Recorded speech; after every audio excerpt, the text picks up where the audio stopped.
And one of the things about the daily huddles that we keep pounding away is you're doing new things and you're always looking for, the lead is always looking for who's taking, let's just take exam onlys. Who is now aware that the doctors open their door and they're on their way to get the handoff? Like that becomes a compliment. Hey, Chris, great job. I saw that you were aware when the doctor came out because last week we weren't. And we do it publicly because this is back to that Bain study came out during COVID, is public recognition. It starts to create a culture where your colleagues will be complimenting each other on a job well. Hello and welcome to the Chris Wolfe Podcast on iCode Media. Today I had a great conversation with Jamie Rosen. We talked about his path through the profession, through eye care, and building a large practice, and kind of the lessons that he learned, and how that translates into making mistakes and maybe even potentially not making some of the mistakes that other people have made, which is kind of the evolution of Eye Care Boss, which is how we ended. Please enjoy our conversation. As always, be sure to subscribe to the podcast, write a review, share it with your friends, and support those who support us. The most common questions I get include, what ophthalmological codes or evaluation and management codes should I use? What ICD-10 codes do I need to bill with this CPT code? What CPT codes can be billed together and what can't? And my favorite, how do I manage a patient who has diabetes who comes in for a quote-unquote routine eye exam? These questions really highlight the confusion and uncertainty that serves as a daunting hurdle for providers, makes it more challenging for them to care for their patients and provide those patients with the best opportunity for a lifetime of ocular health and clear vision. That's why we built iCode Education for this specific purpose.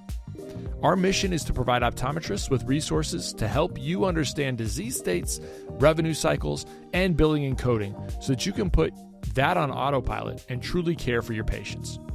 Check out iCodeEducation.com. That's EYECODE education.com. We've developed a premier billing and coding bundle that includes all of our billing and coding resources in one place. We also have a 10% discount code just for listeners of this podcast. Enter the coupon code EYECODEMEDIA22 at checkout. We'd love to work with you. Check out iCodeEducation.com. The Life Meter has changed the way optometrists talk about nutrition to their patients. Instead of telling patients they should take something, they can show them their carotenoid score in real time. It's objective, it's quick, and it allows them to track progress over time. And patients love seeing that improvement. And it turns prevention into something measurable. So check out the Life Meter for your practice.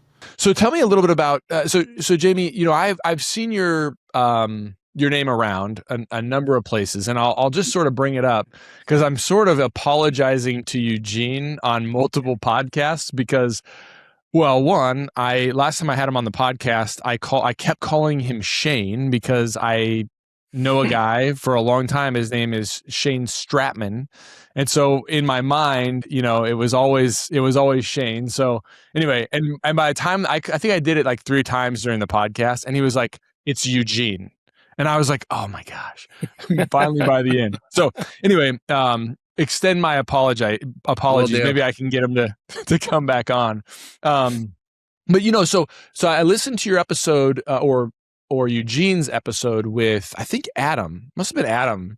And he was talking about Eye Care Boss. I was actually in Hungary this summer and I was running, it was in my headphones and I thought, it's really good. We systematize a lot of things. But you guys seem to have systematized some of that. So I want to talk about Eye Care Boss, but I want to talk a little bit more about kind of your history. So give the listeners kind of a history of who you are, where you came from, kind of your experience in the eye care world, and then we'll go into Eye Care Boss. Okay, sounds good. So thanks for having me on, by the way. Nice to meet you in 2 dimensions anyways. Hopefully I'll meet you 3 someday soon. So I'll stick to kind of the eye care, not how I got to eye care. But so I joined a practice in the early 90s. That was my grandfather had started it in 1930. He was an optometrist. He was like the first class of ICO. It wasn't called ICO at the time. It wasn't called Illinois College of Optometry at the time. My dad also was an optometrist. and they created a pretty unique business that I entered into, but I wasn't really in the Rosen Eye Care side of the equation. I was running a joint venture with an HMO that wanted to bring vision into this staff model HMO. So I did that for a couple of years, and then I ended up joining the practice and spent probably a good couple of years working in every department. So we had a full surface and finishing lab. So I spent time learning how to grind glasses. I worked in the accounting department. It was small. It was like a bookkeeper, and learned, how we did the daily closeouts and the bank deposits and all that kind of stuff, and AR and AP, and then worked as an optician for a long time. Learned how to refract, learned how to, we used to have a gas perm lens that we would grind the actual Yep. prescription into. I So I learned that learned in how to do school. that. Yep. So I kind of went to school on the existing business, which was a really robust, it was 4 locations at the time, but high volume look. The main location was a really very high volume location. I think I did the math. It would have been equivalent to about a $6.5 million practice. So a pretty big door, but there's 3 other locations. And then, kind of restructured the business, and then we started to grow mostly by de novos, new office openings, not acquisition. We did that till we were about 15 locations. And oh, by the way, it wasn't just me. There was a whole team. Like, we had a great team. My CFO was unbelievable. My brother was also in the practice. He had joined a little like in the late 90s. He was clinical practice director at Northwestern Department of Ophthalmology, Northwestern University. And he joined the practice and brought ophthalmology to what was a traditionally optometric practice. So we bolted that on, and then just kind of grew from there. I think we accelerated our growth intentionally. In around 2014, we decided we were gonna go from 15 to owning the market in Chicago. And we did. We went from 15 to about 56 locations. From 2016 was our first acquisition. This was by acquisition. And then and then from there we grew from 2016, 2019 to that 50 plus stores and the model, Chris, was, hub and spoke. So we had like at the end of the day, we had like 4 or 5 centers of called excellence that had MDs and ODs and glasses and contacts, the full service. And then we surrounded those by traditional optometrics. So the optometrist would manage the disease until surgical intervention was needed, and then turf it into the hub for the introduction to the ophthalmologist.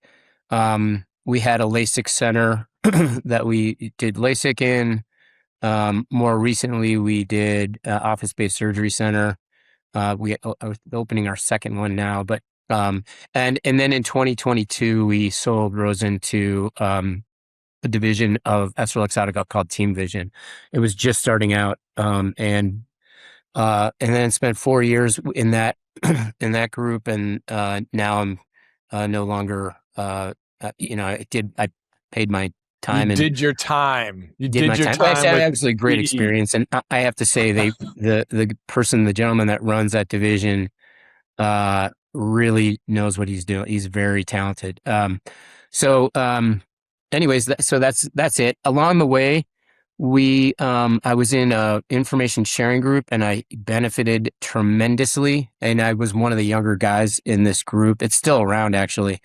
Um, Is it and OptiPort? Is that what you're talking about? yeah, exactly. So Yeah. we Okay. that was an idea out of an information sharing group meeting when it was early 2000s. It was like late 90s, early 2000s, and managed care had like gone from just Medicare and Medicaid to actually now in the Chicago market like 25 to 30%. And we were Hmm. saying we can't be the only people intermediary in the channel that's holding the bag on a 38 to 42% discount to patients. We needed our suppliers to lean in. So we thought if we could create, it was like 6 or 8 companies at the time. If we could create common list of vendors, we could do a lot of volume with them, and therefore they would participate in giving us discounts so that we could not be the only intermediary in the channel. So I still am so that was bought by Essilor before it was EssilorLuxottica, Hmm. and they kept me on the board, and I still do some work with Optiport, now Perk as well. Okay. So that's a little bit of my Yeah, I think that covers it basically. No, well, you open up a couple questions that don't apply. They probably will apply to our greater conversation, but it's just interesting to me. So, if you go back to the trying to integrate eye care into an HMO, um, your reflection on that, it's interesting. I've seen it attempted multiple places, like big hospital systems trying to integrate like comprehensive eye care. I mean, they tried it in Omaha a dozen, well, probably 10 years ago now, failed. I know there Uh-huh. was an organization that tried it at scale on the West Coast and failed. I know Kaiser's done it. Yeah. Um, but was it not? I'm not asking you to say you were successful or weren't successful, but after you left that, were they able to sustain it? No. No. What do you think is so unique about optometry or comprehensive eye care that makes that hard for a hospital system to actually do? I think. Well, I think they get a little confused um, in terms of the value of really the eyewear side of the equation. It really is a driver in our business. And oh, by the way, along the way, because you're showing up more frequently, probably as many people go to the eye doctor as I remember the stat, as many people that go to their internist, that different subset of people, but that's as many as go to their primary eye care. And I don't think they understand this, and they usually it's not because I have nothing better to do. It's usually because I'm symptomatic in some way, usually having to do with how well I'm seeing. And I think they underestimated that how it could be a feeder for their system. The other thing in large institutions is there's a whole lot of politics, and there usually is somebody somewhere that's their job is to shoot down ideas. That's kind of what they've developed into is that's their role. So and it was we went from zero locations in this staff model HMO. So staff model HMO has facilities around the Chicago Mhm. market metro at that time. And they would have ancillary care that they didn't house in the hospital, which is very limited. Um, and they wanted to use the eyeglass benefit to drive heads in the door. And we went from zero locations inside of like 2 years to like 14 locations that had optometrists and had eyeglasses and contact lenses, etc. And I think when they took it over, it just became not so interesting to them for Mhm. whatever reason. But I don't think it's atypical. We had dispensaries in most of the major hospitals in the Chicago metro area. There are three pretty prominent hospitals, and that's just four that we had. They asked us to manage the opticals and teach their residents how to fit contacts and that kind of thing for the ophthalmology residencies. And a lot of the physicians just don't understand the hardware side of the equation. They do not buy into it. It's just not something they're super interested in. It's a nice to have, but they feel like if we if we really develop a lot of pathology, and that's what the ophthalmology clinics really like to specialize. They don't love to see routine. They like to see you know surgical cases. And it makes sense because from an efficiency standpoint, everybody working to their highest level of licensure makes a lot of sense. And that's how we bolted on ophthalmology at Rosen. But anyways, that sort of answers your question a little bit. It's a little Yeah, well, I curious to think me. it kind of actually adds to the next question I had about kind of the next logical step within your experiences. What I have gathered from, just talking to people about the things that you've done and then listening to that kind of building story to that first 15 locations, is it accurate that you guys were very focused on the comprehensive exam and on the sale of eyewear? Is that accurate? Oh, When you said 100%. you wanted Well, to own the market in Chicago, that was kind of how you thought you were going to do it. yeah. Well, I would say intentionally we look different than the retail eye care, right? That was intentionally. And so we were Okay. like a really, really large private practice, if Okay. you think of it that way. And that was intentionally to differentiate ourselves from like the retail optical. Mhm. And I think we were successful in that. And then within the context of successful, I mean, it takes a lot of talented people. So people development was really important. Um, it was interesting. I was talking to a couple of guys that are looking at expanding their business, and they had hired a consultant, and the consultant was talking about structure, like build your structure um, of when you're 30 locations, theoretically build what that looks like and just grow into your structure. And I would say we changed our structure like a lot because Hmm. you got to find what works, and nothing fits necessarily into this neat little box unless you have a huge infusion of capital. And we bootstrapped our expansion. So I think that was I think the hub and spoke was something we figured out as we went along, because if you think about it, there's ophthalmology is very treating disease is very equipment intensive, and to make that capital expenditure um, in 50 locations does not make financial sense, right? So doing it in 5, and we're lucky to be in a metro area that's pretty dense. So it might have been a 25-minute or 30-minute drive to the ophthalmology clinic, depending on what office the patient came from. But patients were willing to drive that when they thought they were sick, when they had I have to refer you because we need to treat your disease. They won't drive as far for the well. So that was, I would say, looking different was intentional. Looking different and what we ended up looking like was more, you know, an outgrowth of being in the situation where we had to change our structure, basically. That makes sense.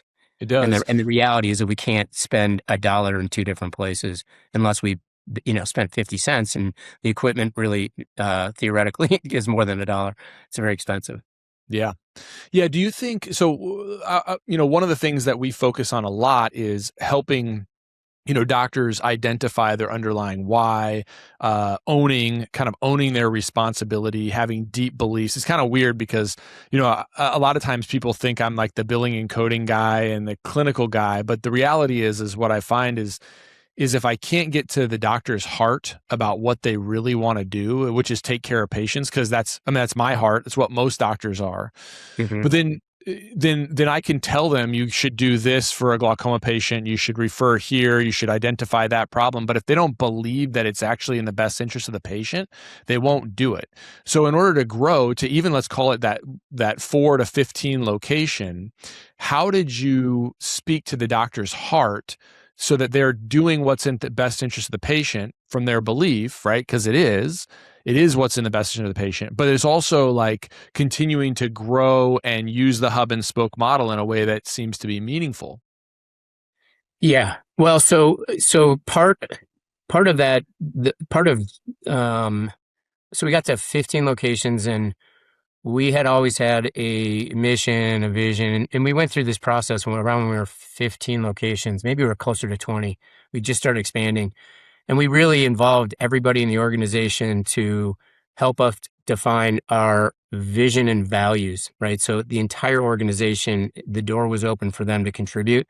And so every one of the locations at the time, maybe we were 20 locations, were having that discussion about where aspirationally we wanted to be and what was unique about our existence. And so what we came up with was, we had a bunch of values, but what we came up with is just this general concept that we wanted to be Chicago's, it's right in our tagline, first choice in vision, which literally meant we were the oldest optometry slash eye care practice in Chicago, literally.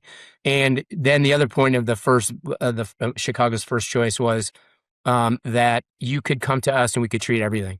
So we had all the disciplines, and it was a one-stop shop, and it was more convenient. And I think our people really bought into the concept that, yeah, it sucks filling out your patient history 8 times to every specialist you go to, and you didn't have to do that at Rosen Eye Care.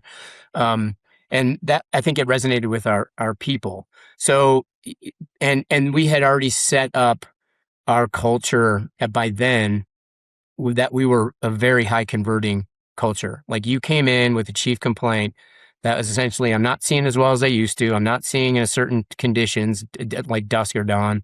I just don't have clear vision at night. Or I lost my glasses. I broke my glasses. My contact lens prescription expired and I ran out of contacts. Most of our patients coming in the door had that chief complaint. And if we tracked this like kind of crazy, what we found is 2 to 4% of the patients actually wanted to get out of eyewear. They wanted LASIK. About 10 to 12%. This is demographically driven, and this is a Chicago market, so it may not be the same everywhere. But about 12 to 14% of the patients actually thought they needed new glasses, but they actually had a problem, and we had to turn them to our ophthalmology. And then the rest of them, we were very focused on converting them into eyewear, right? So that was our funnel. The wide end of the funnel was the well eye exam, and you're either in here because you need new eyewear or you have something wrong and we got to treat it. And that was our conversion bucket. And we really focused, we had that culture already by the time we started going from 20 to 50, whatever.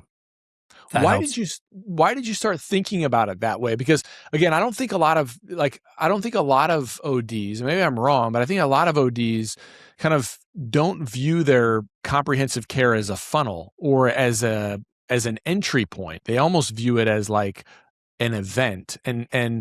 And because of that, they're viewing it as like, okay, it's one time and then again in 1 year and then again in 1 year. But when I talk to business people, and I'm not, I don't mean that I mean that with all due respect. I'm not meaning it like you're not an optometrist, so you can't know. What I mean by that is like people who really get business, they look at it as like you have this captive audience that is going to have a whole lot of different problems if you just look for them, and you just listen to the patient. Do you think that's a problem, or am I overstating the problem with the profession? That we No, don't look at those things as, yeah. I mean, I remember getting on to this concept of exam only, which is really different than capture rate. So if I have 100% capture rate, that could be 10 patients coming in and 5 bought 2 pair. That could be, I don't see that I have opportunity. I think I'm perfect, but I'm actually not perfect. And if you were really good at capture rate, you should be sitting north of 100% because you have multiple pairs and if you're really good at capture rate. Anyways, but I remember reading this report that was out of either Jobson or the Vision Council. I can't remember, but it was a survey they surveyed, I don't know, it was like 20,000 people. That when the question was, had you had an eye exam in the last year, the 20,000 hands went up and then they surveyed them on what their experience was like. And I remember this one question was something like, and I'm hijacking it, but this is what I got out of it. The question was essentially, did you think you were going there to purchase eyewear? And 90% of the hands of the 20,000 go up. And then there was a question, did you buy eyewear? And like half the hands go down. And I was like, why is it that people are going in with high purchase intent? They think they need new eyewear for whatever reason. It could be because my wife got after me because I've been wearing these things for 20 years and you need to change up your look, or I'm not seeing well, right? And my prescription changed, or disease. And so to me, it was just an outgrowth of that. And when ophthalmology came, we did have to deal with a lot of like breaking up the referral patterns of the existing practice that didn't have ophthalmology. And that's how we started tracking how many referrals to our MDs did we get versus send out to somebody else, basically. And that's how we got into that concept of the funnel, that we're driving these routine eye exams and we didn't know it. And at the time, I think we were maybe 8 locations when we first had ophthalmology, but we were supporting 2 ophthalmologists with 8 locations. So it really seemed like, why would we take a pass on this in this segment of the market that spends money just like the other segment? And, oh, by the way, we look different than just a traditional optometric practice, and we look different than retail competition. I think that's how we landed. So I don't know. It was sort of the journey, I guess. I'm giving you the reflection. Yeah, it's really interesting. Yeah, it's interesting. I guess the other thing I would wonder about before we go into Eye Care Boss is, how critical do you think in your practice, or maybe in any large practice that's looking to scale from 4 to 50, how important is it for specialty or surgical services or to integrate into that hub and spoke model? Can it be done without surgery? Or maybe to ask it a different way, could you have done it without a surgeon? Yeah, it can, but essentially, I've had these discussions with a lot of private equity groups as well, but essentially, you're taking a pass on a really super adjacent part of the industry. Like, and so why would you choose to, get a case of wine at the end of the year because of all the referrals I sent the MD down the street? Why would you not try to incorporate that? And I think with office-based surgery now, there's like a huge opportunity for the optometric community to really get knee deep in why not access additional revenue that serves the patient really well and has continuity of care, better continuity of care, if that makes sense. So it kind of logically made sense. And I think it was super important to us from a revenue perspective. And I think just it totally changed. It was really helpful in recruiting doctors, like having that built-in practice for the MDs was really important to those MDs, and having the ODs, be practicing side by side with an MD, I think was super attractive from a recruiting perspective. Not that we planned it that way; it just turned out that way. Yeah. Yeah. So then, okay. So, all right. I think I've caught up to speed. There's a lot of other avenues I can go down, but I won't. I will be respectful of your time. And I want to get to Eye Care Boss. So first question, as we kind of transition into that is, well, you've done a lot of stuff. You've been successful. Probably my guess is that you've generated enough wealth in your life that you could maybe sail off into the sunset, maybe go to Colorado and spend the rest of the summer. And Actually, where I'm coming from from Colorado. Yeah. So why do more stuff? Like, what's driving you right now? So I was super lucky, and I date myself back to this study group. I was super lucky to have these guys that were these they weren't all guys, they're people, but there were a lot of doctors and there were a lot of practices that were scaling. Happened to be just a time when they scaled, and I was super lucky to for them to give me information about mistakes that I was going to make or had made, and how to work myself out of it because they made a similar mistake, or I was about to make a similar mistake. And I feel like, and the other thing is, this came to light. I chair the Vision Council, which puts on the expos. I'm kind of chair of the board. And the amount of people leaning in that are competitors in our industry to make it a better industry, from suppliers all the way down to providers, is pretty amazing. And it's I just felt like, why not give back? I mean, I usually work and there's a fee, but that's only because you pay attention to what you pay for. But I get so much value out of helping practices. And I would say what I'm learning as I help more and more of them is there are definitely predictable levels of complexity depending on if you're one location that wants to continue to grow your sales in one location, or if you want to go into multiple locations. There are similar opportunities, predictable opportunities. And I feel like the vantage point that I've been so lucky to get is to be a very small practice and grow into a very large practice and understand and live those levels of complexity. And I feel I get a lot of satisfaction out of it, honestly. So I guess that's the reason we have such a unique industry compared to all the other industries that I've been associated with. And you don't find people from competing organizations leaning in to make the industry better. And that's what's so unique about the eye care industry. There's a guy named Jim McGran who used to be the CEO at VSP and then ran PECA and now is running equipment company. Anyways, he has a saying that, the eye care industry is the Hotel California. You can check out anytime you want, but you can never leave. So It's stuck with me. It's a great industry, and I feel like it's incumbent upon us to keep the industry as engaged as it is. How do you then translate that into Eye Care Boss? So what was the kind of origin story of that, and what problem are you solving with that program? Yeah, that's a great question. So, and as many things, as in many ways, what I've learned is usually through some form of mistake. Eugene and I, we started this accelerator program, which is really to accelerate your top line growth, really. And we address like frame board management and planograms and, how do you buy more from fewer vendors so you mean more to them. So there's a cost side that we talk about and what your payroll percent should be. So there's some cost side, but largely it was a growth engine, right? So it was like, we're going to get together for 2 hours. It was 2.5-hour sessions every month. And we were going to go through 2 growth drivers. So exam onlys might be one, or myopia management might be one. So we were going to referrals, etc. And we went through, and we were 9 months into the program, and the cohort that was about 50 practices for the first cohort. We asked, hey, we got 3 months left in this program. If there's anything we haven't covered, please tell us. And they came back the next month, and we went around the room and said, okay, what is it that we haven't covered that you'd like to? Every one of the practices was like, I love the content is unbelievable.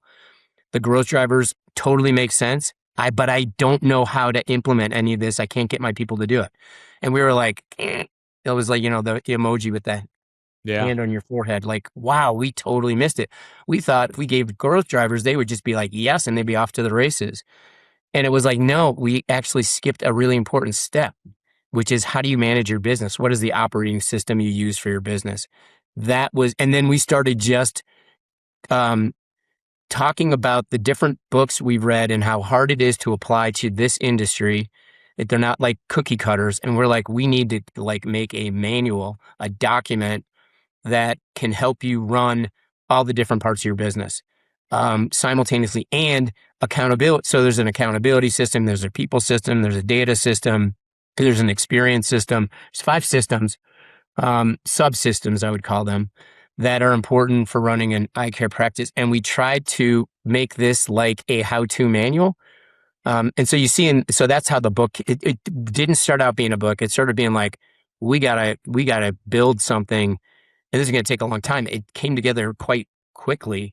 And it's kind of like a combination of, I think of the books that I read that I applied to Rosen. 4 Disciplines of Execution is a Covey Institute book. Then there's Good to Great, Built to Last, Execution by a guy named Larry Bossidy and Ram Shriram. Like, these guys are really smart, and I was able to apply it, but it's really hard to do. And so we thought, how could we pool what we've learned together, Eugene and I, and build a system that is what you lean on to get crap done get initiatives done in your practice. So that's how it came about.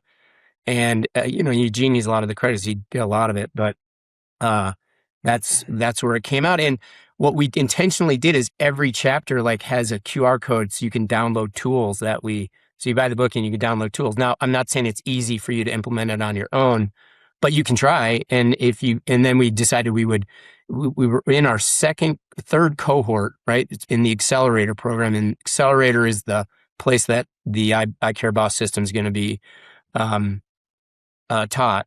And by the way, BOSS is an anachronism for Business Optimization Scalability System. It's not because you're the boss.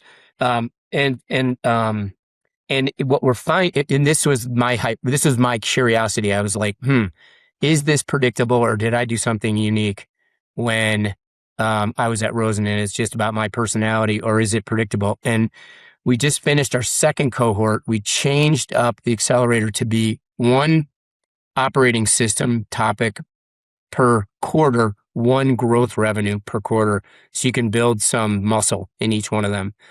And so there are the QR codes that, basically you can download the tools and give it a shot. That was the idea.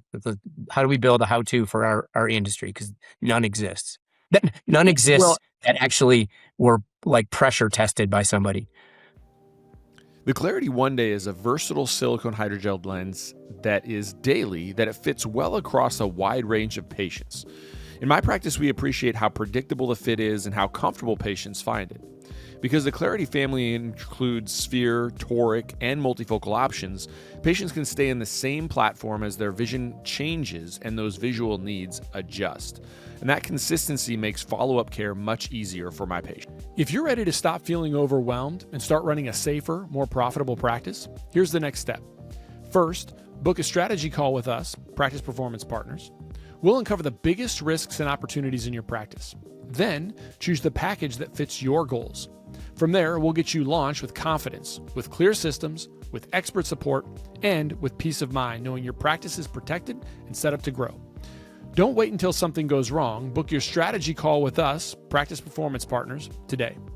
Yeah, and I think what's really illuminating to me is that just through observation, and this is kind of what I'm hearing you come to as well, is that practices, like your question about yourself was, hey, I wonder if I was just really unique. We were able to We're build lucky. Rose and Eye Care. Yeah. But what you found is that, like, well, maybe you are, and certainly you are, but there's other people that have built it too, and they probably followed very similar steps, maybe out of sync with yours, or maybe at different times, but what you identified was there is a system, right? Yeah. And you Yeah. basically, like, identified the system.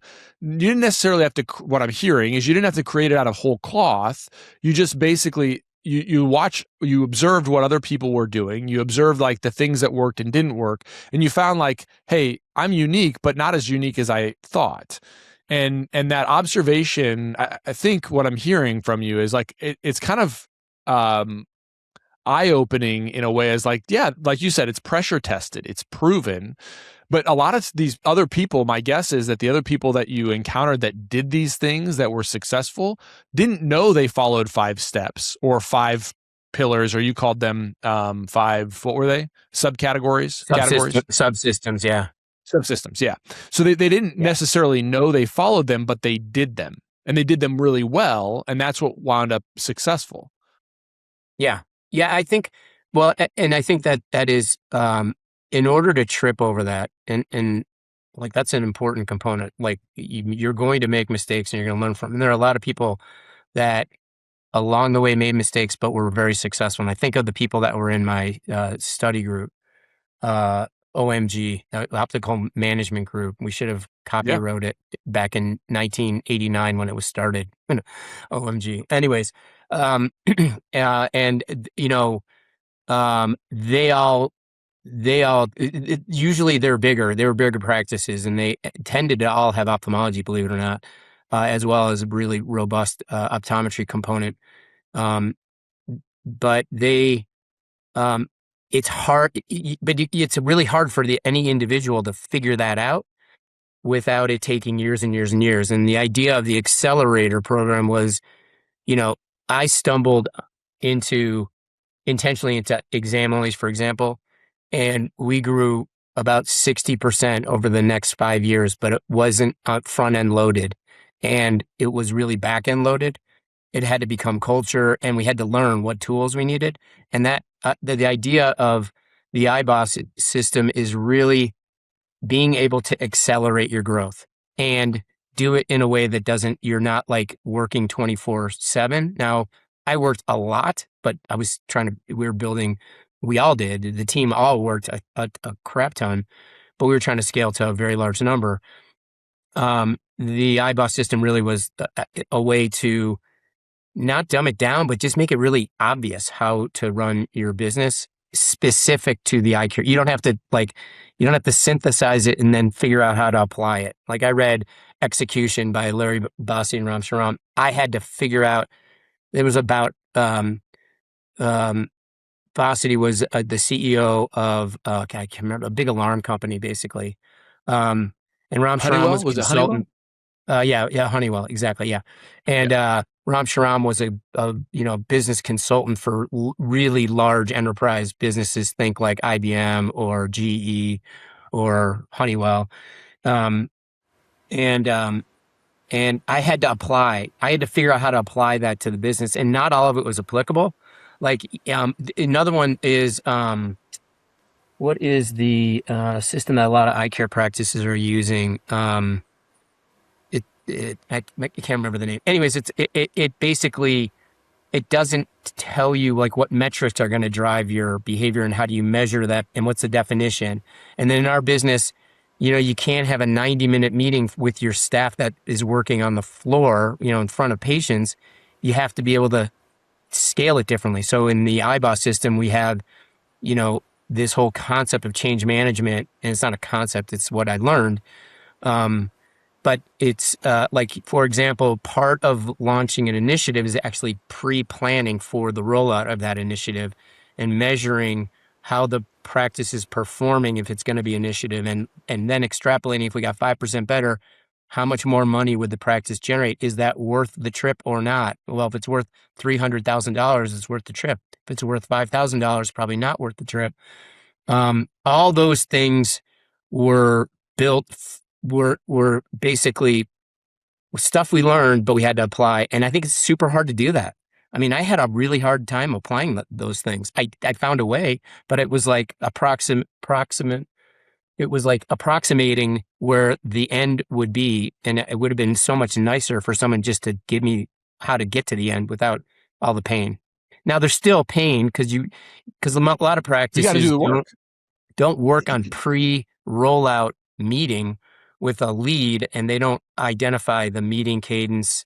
They don't identify the incentives. Are they aligned? All the business stuff that we transferred in. But so in our system, it's a 5-minute huddle to review yesterday's performance and what's today's performance, and how many, for working on exam onlys, for example, how many exam onlys do we have to give for today to make, and what's our sales goal for today, and how many patients are coming in, and is there a rough part in the schedule where we have somebody double booked, and just to be aware of that, we may have to switch lunch hours around, but it's 5 minutes, like every standing and they huddle. And then there's a weekly review. How do we perform? Yep. What's next week bring? That's that same. Yep. And then we do a morning huddle every day, a weekly meeting.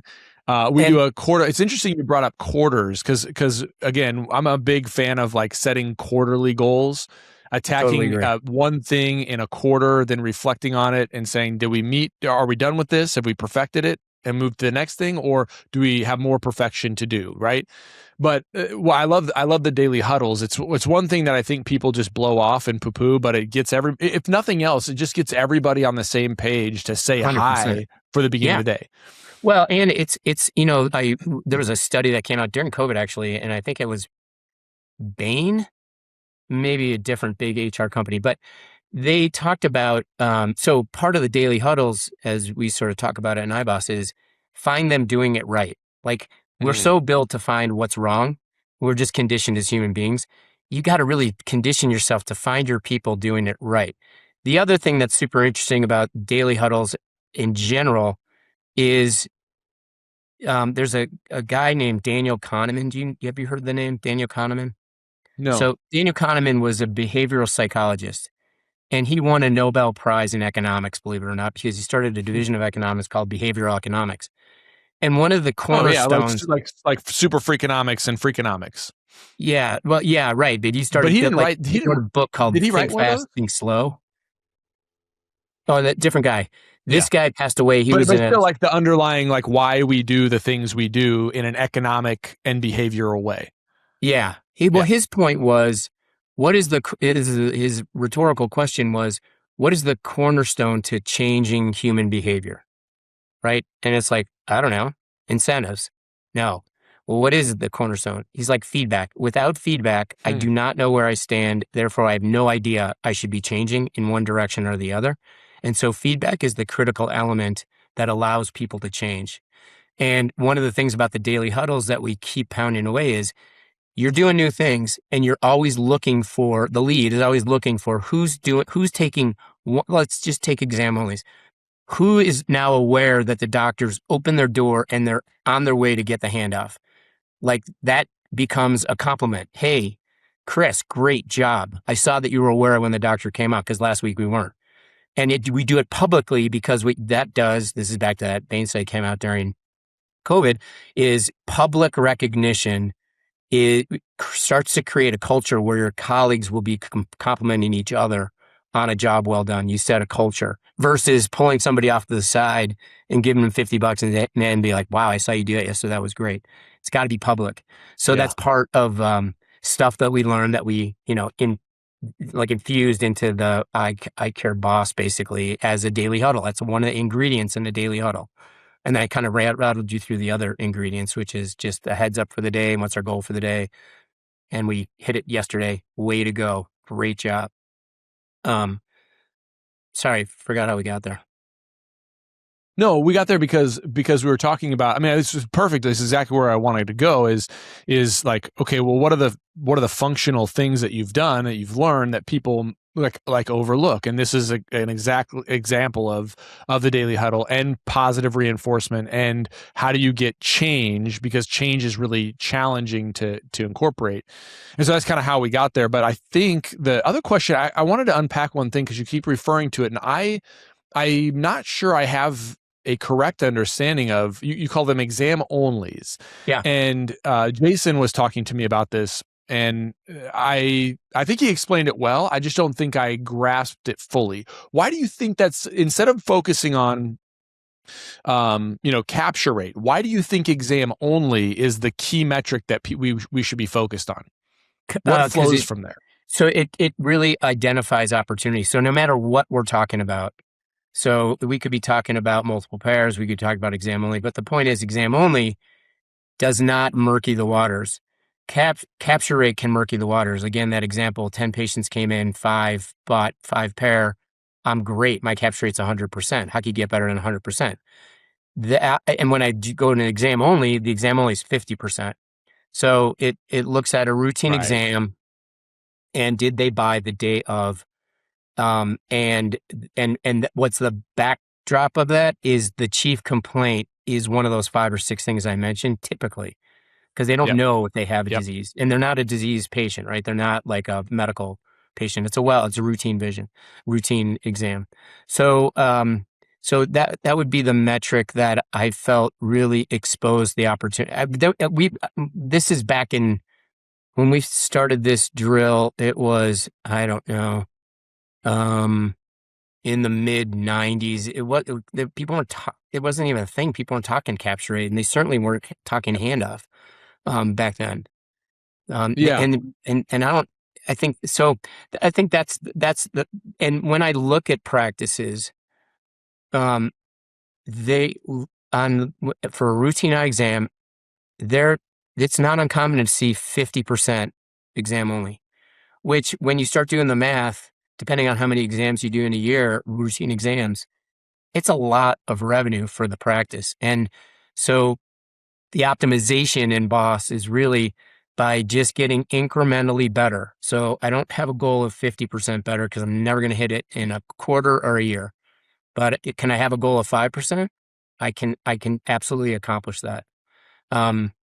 Yeah, so that's, and then there's some other stuff in the iBoss that's really interesting, which is looking at kind of journey mapping. And we bumped into a company. I was over in the UK and I was visiting, and I was spending time with the CEO of Specsavers. He's second generation in that business. Really smart guy, unbelievable business. And we went around to all the locations in the UK, like 7 or 8 of them. And in each one of the, in each one of the break rooms, there was a, whiteboard with some goals on it. And one was called Ambassador Score. And I'm like, what the hell is Ambassador Score? And he's like, well, it's like NPS, but it doesn't take into account, NPS can take into account how you're perceived in the marketplace based on your marketing. So this is really footsteps on the carpet and what's the experience. And if I really had a great experience, I'm an ambassador. Anyways, what was interesting is I reached out to this company. It was in Oslo. They didn't have any business in the US. I think they still don't. And in this company's called Maze, and they basically have this proprietary regression analytics that looks at we first mapped out the journey. So the 28 steps in the patient journey at Rosen Eye Care, from the time you walk in for your appointment to the time you leave with your eyeglasses. And what we found is there are 6 that are, if we did these 6 things, not the 27, not the 28, we did just these 6 things really well, we would have like a 97% ambassador score, which is off the charts. And so there's a lot of that in there. And we distinguish between, both are important, right? So we have an experience system in iBoss, and the patient experience is super freaking important, and getting that right is important. Can your people do 27 things really well? Like clock? No, but can they do 5 or 6? Yes. And so we focused on those 5 or 6 for the patient satisfaction side of the equation. But if you said, what about my financial model? What about my revenue or my practice? Those steps are not even close to important. The most important one We can go deeper on this at some point, but the most important one on the financial side, obviously the handoff is really important. And so did the doctor um, uh, uh, give you his recommendations and hand you off to another associate? Um, like that's not important. That's really the only thing that showed up in the doctor exam that was important in the patient experience was the greeting. And it was one of the 6 most important things. How you were greeted by the doctor, how you were greeted by the staff at the front desk, how you're greeted by the doctor. Those are 2 of the 6 really drivers of satisfaction. Has really not a whole lot to do with how well you converted the patient. The handoff, right? Then how the handoff is taken. Um, then were you offered buyer's remorse? We offer to sit down and asked how your glasses felt when you tried them on. That's an important driver. Asking about additional products and services that were relevant to you is a financial driver. Doesn't make a whip of difference in satisfaction. You could do it or not do it, and as many people would be ambassadors if you did it or if you didn't do it. It was really interesting. So we talk a little about that as well. No, that's super interesting because I'm a founder of another company called Peak, and we make eyelid hygiene products, and the CEO is another founder, Tom Chapman. He's an MBA and JD, and he's married to Cheryl Chapman, who, again, the point is not to recount like our founding of the company. The point is that one of the things, and Tom's excellent in business, and he did this. He calls it the offset bullseye. And what he did was he watched practices who had their dry eye game together, and he basically put, and his aren't 27 steps, but he's basically like, I think the offset bullseye has something like 21 to 25 kind of patient journey, like following that patient journey. And really it's this central hub of 5, exactly what you're saying, was like these central key things to, like, if you have a really strong ocular surface disease practice, you do these 5 things exceptionally well. Everything else, but what everybody else focuses on are the other 15 or 16 or 17 things. Like, 100%. oh, I got really fancy technology. Do you know how much it matters? Almost zero. So it's like you're telling me this, and I'm laughing, not because like I think it's funny. It's just like, holy cow, this is the exact same stuff. I wonder how many people in your experience do a patient journey or a patient mapping. Not many. I certainly in my practice, if I hadn't had Peak, we wouldn't be looking at that at all. No, and I'd say one other. God, I remember reading a book called Moments of Truth by Jan Carlson. That's another guy. This is an older book. He was the CEO of SAS Airlines, and so basically from that book, I remember getting my staff together, and we only had 4 locations at the time. We hadn't grown at all, and I remember papering, this big flip chart that you can stick to the wall, papering the entire office, and we would journey map. We basically said, what are the moments of truth? So walking in the door, we greeted within how many seconds? That's a moment of truth. Sitting in the waiting room, do we have, does it look clean? Are there up-to-date magazines? Are they 8 years old? That could be a moment of truth. So we went through all the moments of truth. And what was interesting, it totally makes sense. It totally makes sense. But very few practices take the time to, I remember being trying to figure out, I was super new at Rosen. I had worked there in the summers, but doing, whatever, it was like indentured servant, basically. I remember when I came into Rosen, we were restructuring. I was curious about the how long does it take a patient to go through this whole process? And I remember the patient walking in. I'm standing behind the person that faces the door that's on the phone right now. And I remember from behind, I see her go like this to the patient that's walking in. And I'm like, oh my God. And so one of the things that's so interesting to me is your staff, I think I did the math. Your staff, well, if you're full-time, you work 2,080 hours a year, right? It's like 5 days a week. It's something you do, and then there's 8 hours in a day. It's a lot of hours. Your patient comes back roughly, if you're good, every 600 days, if you're good, slightly below 2 years. what's so new for the patient, and they're probably new. I mean, a good chunk, 25% of your patients probably are new. And if they're not, you probably have a retention issue. And if it's way bigger than that number, you probably have another retention issue. But point is, but what's so familiar to us, because we do it every minute of every single day, is a once in a 600-day experience for a patient if you're reasonably good at getting them back. And so we lose sight of that. I think and that's why we went through the moments of truth. I remember thinking, and oh, by the way, they hung up the phone and then they said, "How can I help you?" And the patient said, "I'm here to pick up my eyewear." And we had a really big facility in Berwyn, Illinois, and they had these like walls that were about this tall, and it was like a box with a butterfly table that could swivel, and the patient would sit on the comfortable seat, and the person would sit on stool. The optician would sit on a stool. And she said, "Go sit. Why don't you take a seat in booth 5, and we'll have somebody with you shortly." And there's no numbers on the booths. She knew it was 5 because she referred to it, the one closest to her as 1, 2, and 3, and 4, and 5. And it was like, oh my God, this is how are we in business? And it was a great business. But we get very, very, the empathy of this is it's healthcare. They may be a little nervous. They probably haven't been here in a year or even 2 years or even 5 years. And what is so mundane and minute to minute for us is like a new experience for a patient that is very infrequent. And I think we lose sight of that. So that's why I think journey mapping is so important, because, well, I didn't realize I could identify what were the 5 or 6 drivers. That was super beneficial. But the idea is, how do you raise awareness on where can there be bottlenecks, and, get out of yourself for a second and look from the patient's eyeballs perspective. So I think that's super helpful. I think it should be like 100% of the practices. It's a worthwhile drill. And just to take a look at your location, where there's countertop, there's going to be stacks of stuff that gets shoved there that you habituate as an employee that's there 2,080, and multiply that times the 8 hours a day. And multiply the times year after year after year. But the point is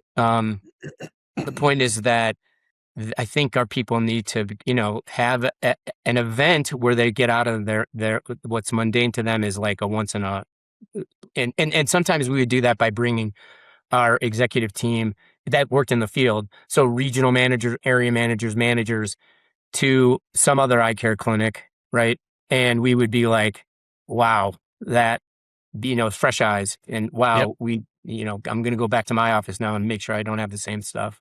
Super helpful. Anyways. Yeah. I mean, I think that's even just taking the time. I mean, just stepping back from your normal activities on some regular basis, and I like quarterly to look at your practice with different eyes, with the eyes of a patient, with the eyes of, can we be more efficient? Can we build this new system? And can we be intentional about it? I think good practices do it. Right. Totally every agree. practice should do it. And even good, there's very solid practices that don't, but we can get in our own ruts, and even just getting outside of, one of the things I love about the podcast is I get to talk to people that do things totally different than I do. They even have different philosophies. Like, I say this, like, I have no desire to run 50 practices, but I'm going to learn a lot from guys that did, you know what I mean?